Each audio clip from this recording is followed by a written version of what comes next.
തമിഴ്നാട് വെല്ലൂരിൽ അങ്കണവാടിയിൽ അതിക്രമിച്ചു കയറി Instagram reel ചിത്രീകരിച്ച യുവാക്കൾക്കെതിരെ കേസെടുത്തു. DMK യൂണിയൻ സെക്രട്ടറി ജ്ഞാനശേഖരന്റെ മകൻ അന്നസരനെതിരെയാണ് കേസെടുത്തത്.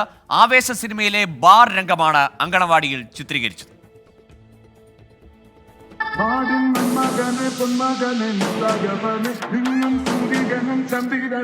ആവേശം സിനിമ കണ്ട് ആവേശത്തോടെ റീൽ ചെയ്യാനിറങ്ങിയതാണ് യുവാക്കൾ. വെല്ലൂരിലെ അലമേലുമംഗപുരത്തെ അംഗൻവാടിയാണ് ലൊക്കേഷൻ. സിനിമയിലെ ബാർ രംഗം അഭിനയിച്ചു തകർത്തു. പാട്ടൊക്കെ മിക്സ് ചെയ്ത് സാമൂഹിക മാധ്യമങ്ങളിൽ പ്രചരിപ്പിച്ചു. ഇതോടെയാണ് യുവാക്കൾ ആപ്പിലായത്. സർക്കാർ സ്ഥാപനത്തിൽ അതിക്രമിച്ച് കയറിയതിനെതിരെയും ചെറിയ കുട്ടികൾ പഠിക്കുന്ന അംഗൻവാടി ബാറാക്കി മാറ്റിയതിനെതിരെയും ജനങ്ങൾ രംഗത്തെത്തി. ഇതോടെയാണ് പോലീസ് കേസെടുത്തത്.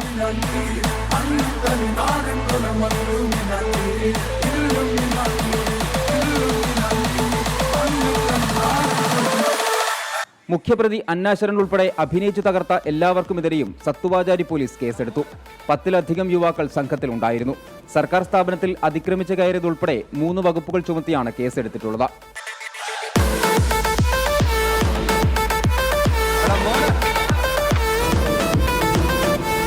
24 ചെന്നൈ.